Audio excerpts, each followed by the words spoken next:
수상해 주님 감사합니다. 우리 몸과 마음을 정갈하게 하여 우리의 태도를 고치고 우리의 생각과 마음을 주께로 향하게 원합니다. 이 시간 듣는 마음을 허락하여 주사 솔로몬이 주님께 구했던 그 지혜를 우리에게 허락하여 주사 스럽게 하시고 온전케 하여 주셔서 잘못된 모든 것들은 다 내어버리게 하여 주시옵고 아름다운 것들을 가득 담아 하나님을 닮은 우리 아름다운 권속들 되게 하여 주셔서 영광 주께 돌리며 언제나 가장 선한 길로 인도하시는 나시의 예수 이름 받아 축복하며 간절히 기도드렸사옵나이다. 아멘. 자, 오늘은 하나님의 영이 떠난 비루한 인생이라고 하는 사무엘상 28장의 신접한 여인을 찾는 사울에 대한 스토리 이야기입니다.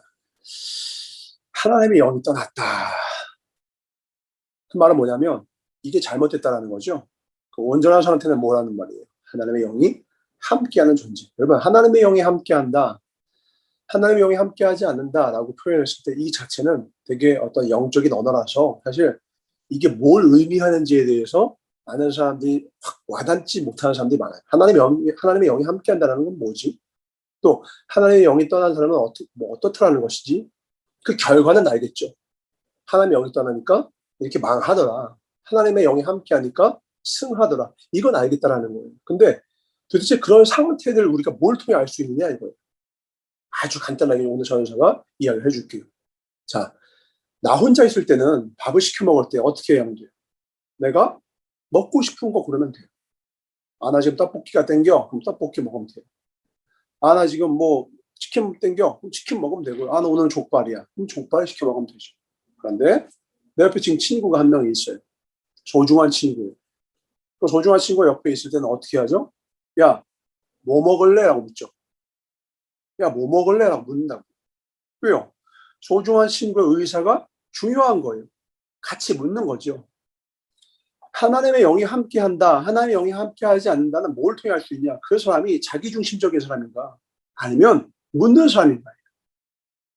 우리는 나 혼자 있다고 생각하는 사람은요, 반드시예요. 자기 혼자 다 결정해요. 나 혼자라고 생각하니까 다 내 마음대로 결정하는 거예요. 그러니까 내 마음대로 결정하는 사람의 특징들이 그래서 어때요? 이랬다가 저랬다가 하죠. 기준이 있어요, 없어요? 그 순간에 자기 기분을 결정하죠. 그 순간 상황에 따라 자기 이권 따라서 나한테 이익이 되면 이렇게 했다가 나한테 이익이 안 되면 이렇게 했다. 왔다 갔다 하죠. 오늘도 재밌는 게 뭐냐면 사울이 어떻게 하냐. 3절입니다. 사무엘이 죽었으므로 온 이스라엘이 그를 두고 슬피 울며 그의 고향 라마에 장사하였고, 이거는 동시적인 관점으로 이 2장 전에 다윗이 사무엘의 죽음을 듣고는 더 깊은 광야로 갔던 그 순간과 동시에 있었던 일들 추후에 기록한 것입니다. 시간대상으로는 그때와 동일한 시간대예요. 근데 사울은 뭐합니까? 신접한 자와 박수를 그 땅에서 쫓아냅니다. 뜬금없습니다. 사무엘이 죽었는데 왜 사울이 이 사람들을 쫓아내죠? 사무엘이 이전에 했던 말이 있기 때문에 그래요. 전사가 다시 읽어줄게요. 사무엘상 15장 22절 23절입니다. 사무엘이 가로되 여호와께서 번제와 다른 제사를 그 몫을 순종하는 것을 좋아하신 같이 좋아하시겠나이까. 우리 주 유명한 말씀이죠. 순종이 제사보다 낫고 듣는 것이 수양의 기름보다 나으니 이는 거역하는 것은 점치는 죄와 같고 완고한 것은 사신 우상에게 절하는 것과 죄와 같음이라. 왕이 여호와의 말씀을 버렸으므로 여호와께서도 왕을 버려 왕이 되지 못하게 하셨나이다. 그러니까 지금 이 사울의 마음속에 담겨있는 사무엘 하면 떠오르는 말이 뭐냐면 사무엘이 죽었어요. 근데 죽었다는 거에 관심 없고요. 사무엘이 죽었답니다 하니까 사무엘에 대한 얘기 듣자마자 뭐가 떠오르냐. 사무엘이 그때 하나님이 나를 버렸다고 한 말과 동시에 했던 말이 기억나는 거예요. 그때 했던 말이 뭐예요? 하나님이 당신을 버렸대요. 왜 버렸대요? 순종이 제사보다 나은데 이는 이를 거역하는 것은 점치는 죄와 같다는 말을 하는 거예요. 그러니까 뭐냐면 당신이 어떤 죄를 저지르는지 모르죠? 당신이요, 점치는 자들 찾는 거, 그 점치고 하나님 의지하지 않고 여기저기 박수무당을 찾아다니는 그런 죄를 저지른 것과 똑같기 때문에 당신은 우상을 범한 것이기 때문에 당신은 버림받았습니다. 그러니까 버림받은 이유가 뭐예요? 순종하지 않았었는데 그 순종하지 않은 죄를 뭐와 동일시켰어요? 점치는 죄와 동일시켜서 이야기를 했거든요. 우상을 숭배한 거랑 똑같다고 했거든요. 그러니까 이 사울의 마음에는 내가 버림받은 이유가 뭐예요?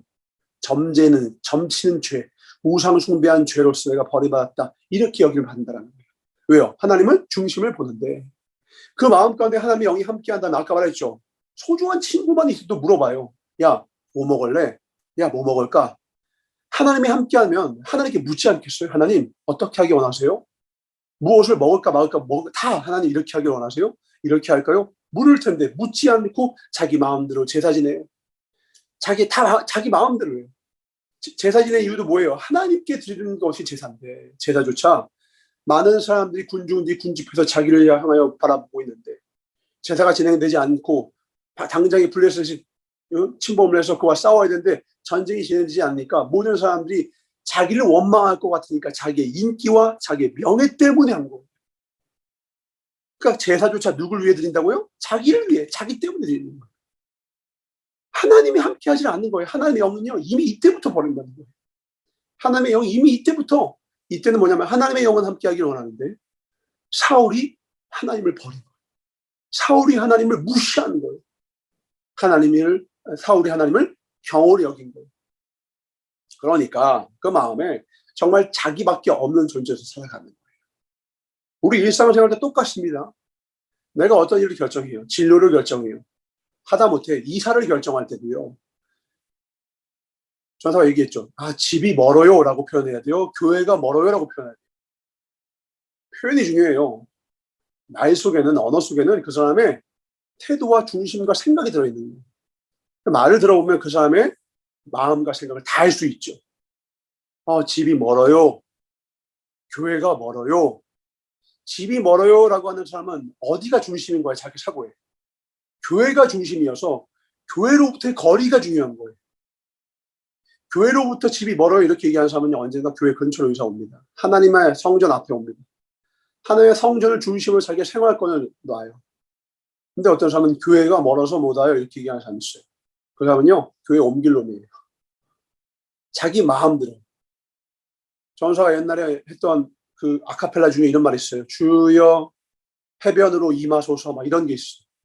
이번 주는 제가 휴가로 해변으로 가오니 해변으로 임하소서 이런 가사가 있어요. 뭐냐면 이번 주 주일을 저 놀러 갈 건데 저 예배 못 가요. 그러니까 하나님이 해변으로 임하래요. 그런 내용이 들어있는 거예요. 그러니까 뭐냐면 철저한 자기중심성. 내가 하나님께 나아가기를 원하고 하나님을 사모하고 주께 가까이 가라는 마음이 없으니까 하나님 보고 오라는 거예요. 하인 다루듯이. 우리가 우리보다 높은 분은 찾아가는 걸 찾아뵙는 거지 이리 가라 저리 가라 합니까?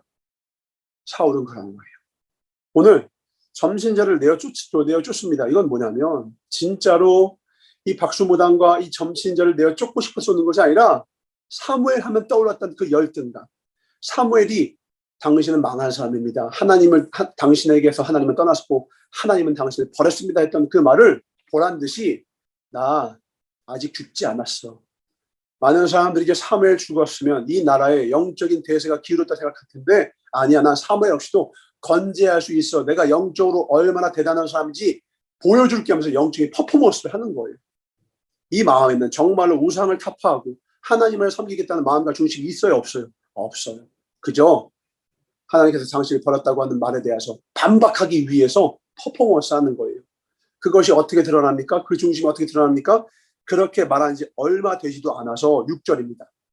이런 퍼포먼스에 하나님 응답할 리가 없죠. 사울이 여호와께 묻자오되 여호와께서 꿈으로도 우림으로도 선지자로도 그에게 대답하지 아니하시므로. 당연히 대답하지 않죠. 심지어 반자를 쫓아낸 이유가 하나님을 찾기 위함이 아닌 거예요. 누가 모를까요? 하나님이 다 아시거든요. 지금 우리가 드린 이 예배가 이 큐티가 우리의 삶의 예배가 정말 하나님 앞에서 코람대오로 드려지는 것인지 그냥 종교적인 헐의 의식으로서 이렇게 드려지는지 하나님은 다 아시죠. 오늘 이 말씀의 중함을 정말 내 생명의 말씀을 듣는 건지 아니면 강의 듣는 것처럼 성경 강의 듣는 것처럼 그냥 여타 이 세상에는 떡국을 그냥 들어도 되고 안 들어도 되는 그런 지식의 일부처럼 받아들이죠. 하나님이 다 아세요.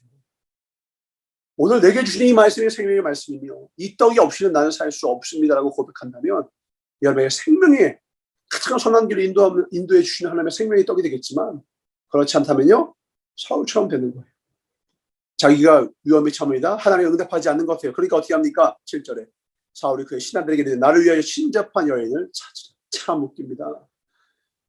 쫓아낼 때는 언제고? 이젠 찾으러 가요. 얼마 전에는 쫓아내고 지금은 찾으래요. 간절히 찾습니다. 누굴 위해서? 나를 위해서. 지독한 자기 중심성. 나밖에 없는 거야, 나밖에.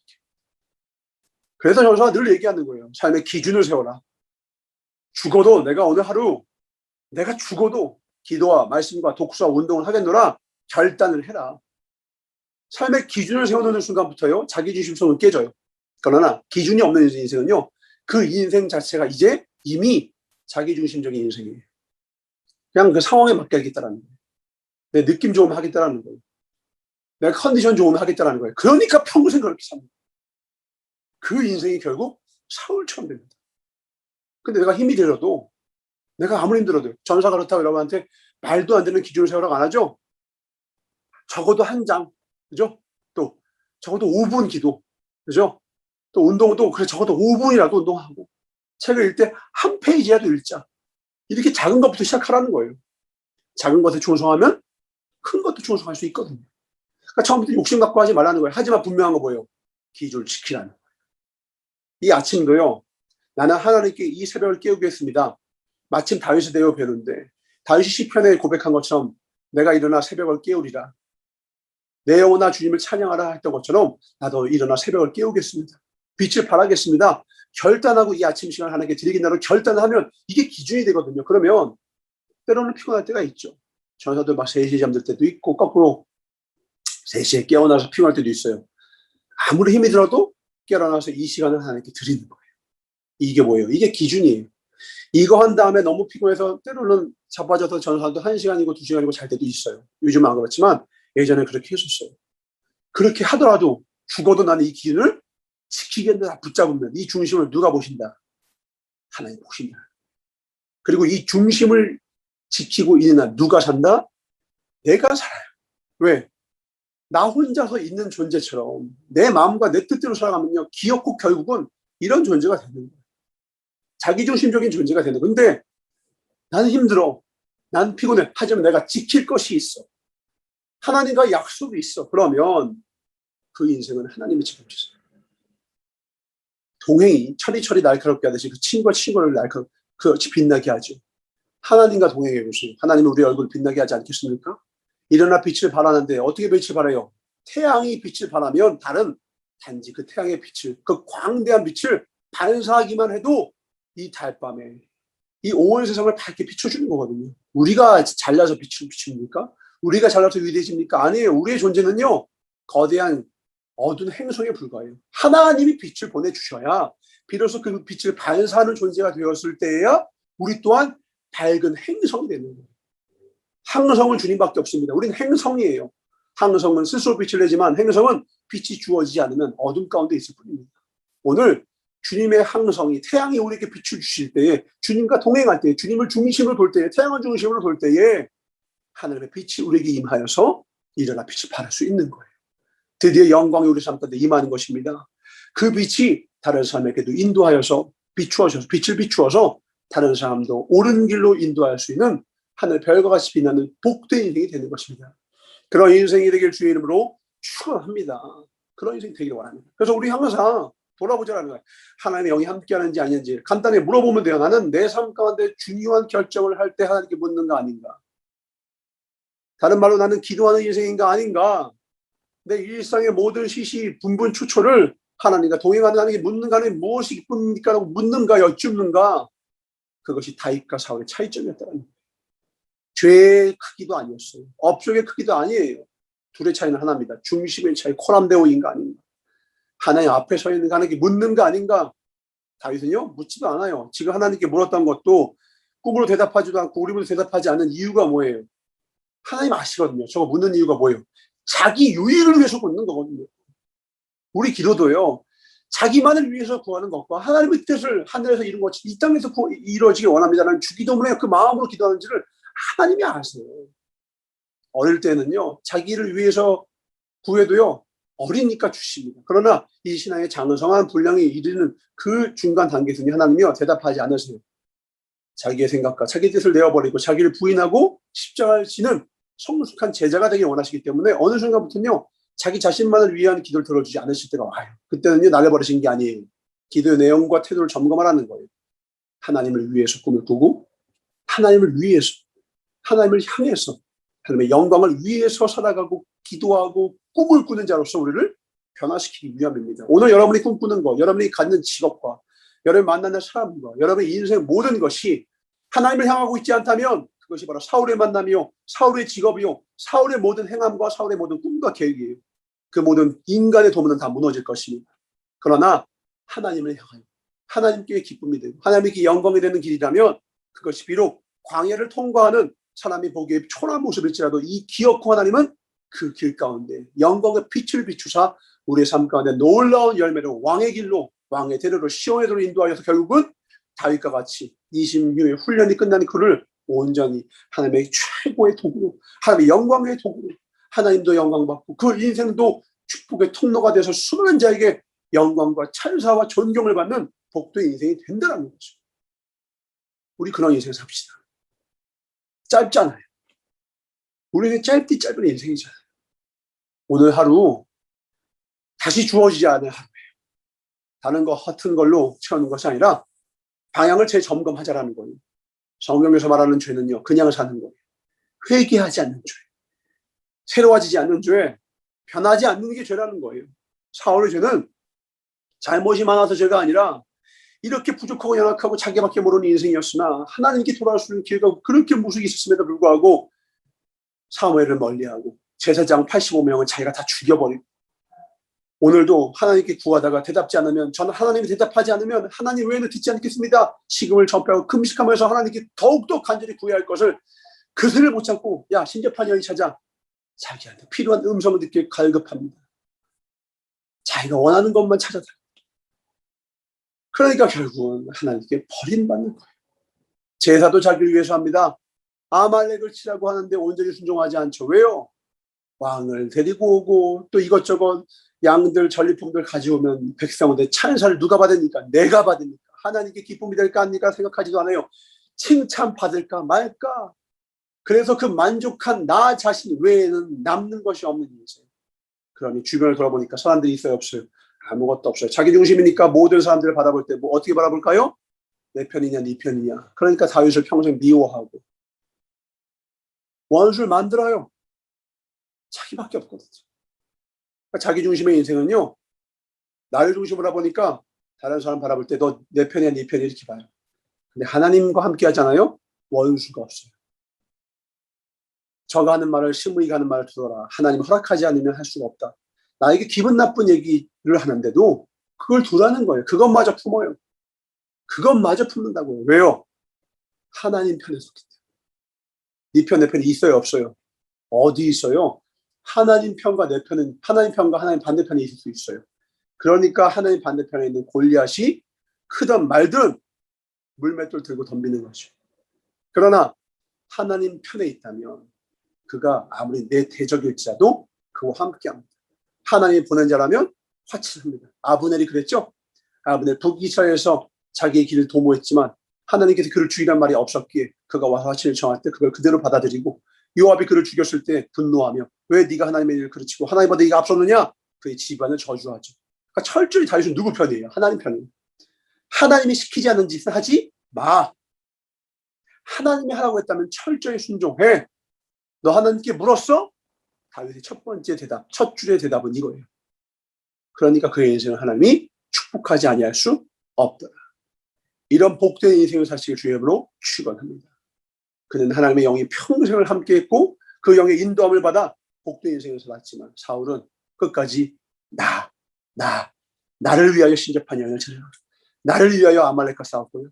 나를 위하여서 제사를 드리고 나 자신만을 위하다가 결국은 버림받은 인생으로 끝이 나더라. 그러므로 만약에 여러분의 인생이 쉽게 바라봅시다. 내가 하나님 중심의 인생인가 아닌가를 바라보고 싶다면 오늘 여러분의 인생의 리트머스 시험지입니다. 여러분 하루에 기준이 있는지 없는지, 내 하루하루가 일관성이 있는지, 어떨 때는 이랬다가 어떨 때는 저랬다가 왔다 갔다 하고 있다면 돌이켜보세요. 그 부분은 하나님께 드려지지 않은 부분이에요. 하나님께 드려지잖아요. 죽어도 기도하는 시간이 있어요. 죽어도 말씀을 읽는 시간이 있고요.